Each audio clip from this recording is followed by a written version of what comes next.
Guys, gusto mo ba na transition ito? Okay, tuturo ko sa iyo. Let's go! Punta tayo sa CapCut. Click CapCut. And then, new project. Yan.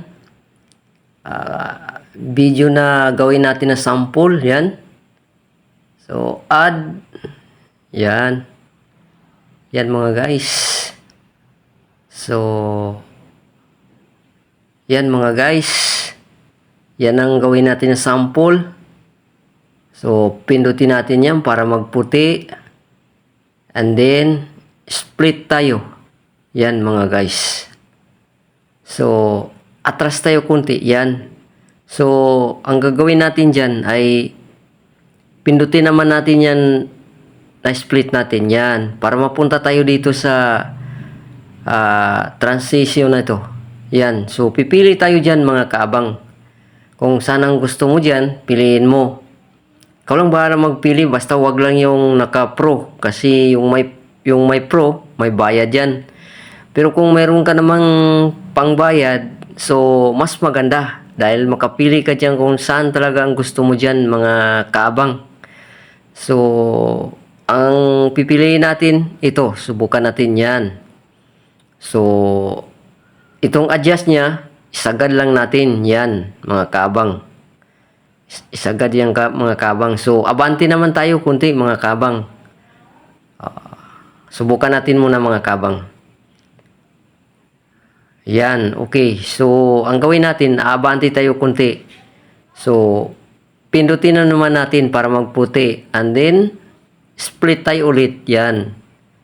Yan. So, atras tayo kunti. Yan. Pindutin naman natin yung split natin at hanap naman tayo ng pangalawa. Yan. Yan naman ang piliin natin, mga kaabang. Okay? So, ganun pa rin ang proseso yan, mga kaabang. Hanggang sa matapos, ganun pa rin yan, mga kaabang. Yan.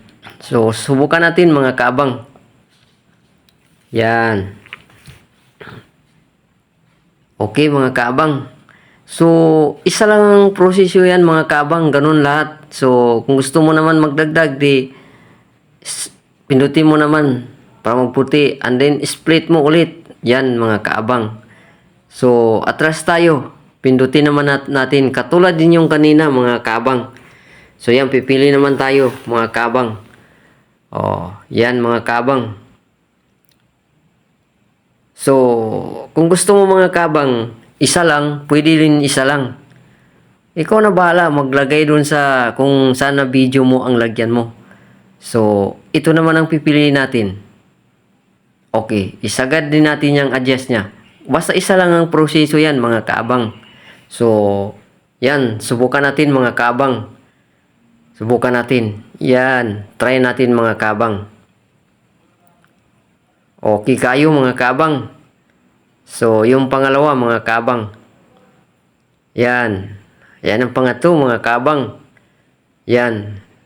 So, huwag kalimutang i-share ang video na ito mga kabang para makatulong tayo sa mga iba nating kaibigan na mga content creator. Yan mga kabang.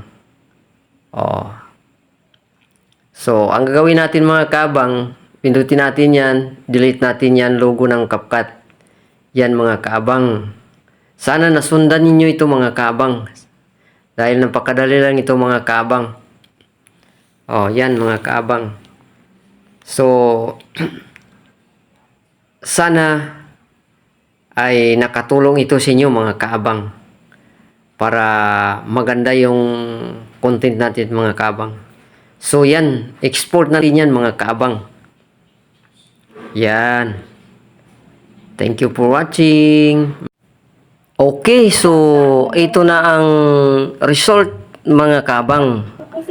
Yan mga kabang. So sana nasundan ninyo ito mga kabang. Mga guys.